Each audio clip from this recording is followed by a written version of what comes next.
Je m'appelle Aline Badara Mboup. Je suis le coordonnateur communal du comité électoral et le coordonnateur départemental du comité électoral. C'est un réel plaisir d'accomplir notre vote et d'accompagner notre candidate, Gracie Faye, qui est responsable des femmes, mais aussi un des premiers militants de PASTEF ici dans le département.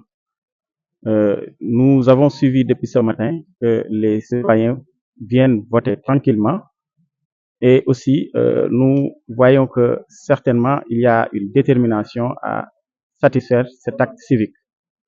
Certainement l'engouement des présidentielles n'est pas encore d'actualité, mais c'est aussi avec le contexte des travaux champêtres de la zone et aussi d'activités socio-économiques de certains. Et nous savons que de l'histoire aussi, les élections législatives, souvent les gens viennent dans l'après-midi et on ose espérer que les citoyens vont venir.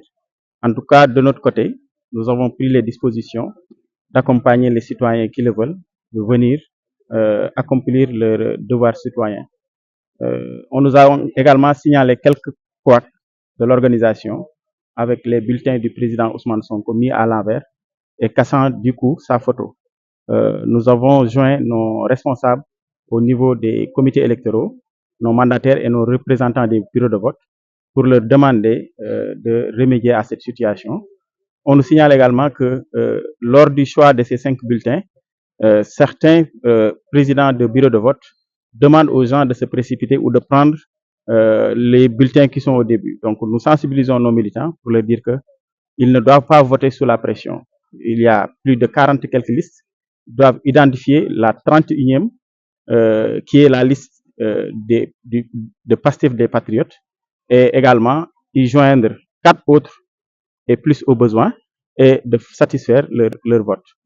En tout cas, nous avons bon espoir que PASTEF les Patriotes va gagner ces élections car nous sommes mobilisés, nous sommes aussi tellement conscients des enjeux parce que nous avons un référentiel 2050 avec qui le président Ousmane Sonko a battu campagne et ce projet ne peut avoir une finalité lorsque on a une majorité à l'Assemblée nationale.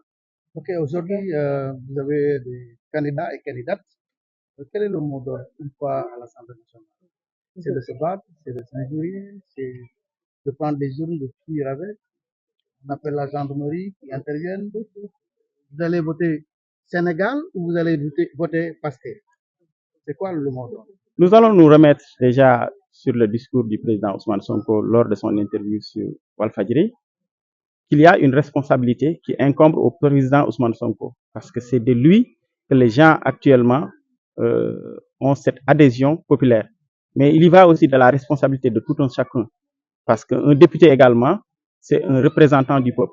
Et vous savez que Tivaouane n'est pas n'importe quelle ville, mais également les enjeux qui sont dans le département, que ce soit minier, que ce soit l'élevage, que ce soit la pêche. Je pense que nos députés qui sont ici étaient députés du peuple avant d'aller au niveau de l'hémicycle. Gracie Faye que vous voyez là était membre de Aar Lu Ñu Bokk Tivaouane, donc pour la défense de nos hydrocarbures. Je pense également que c'est une continuité de sa lutte. Et nous savons qu'au niveau de l'Assemblée nationale, elle sera digne de notre confiance, tout aussi comme Ousmane Ciss et Assane Diop, qui sont aussi des députés de PASTEF, parce que PASTEF est le parti qui instaure un contrat de législature. Chaque député le signe et aussi chaque député aussi porte étendard aussi de notre projet. Et ils seront notre représentation, ils seront nos images et ils seront nos voix au niveau de l'Assemblée nationale. Merci beaucoup.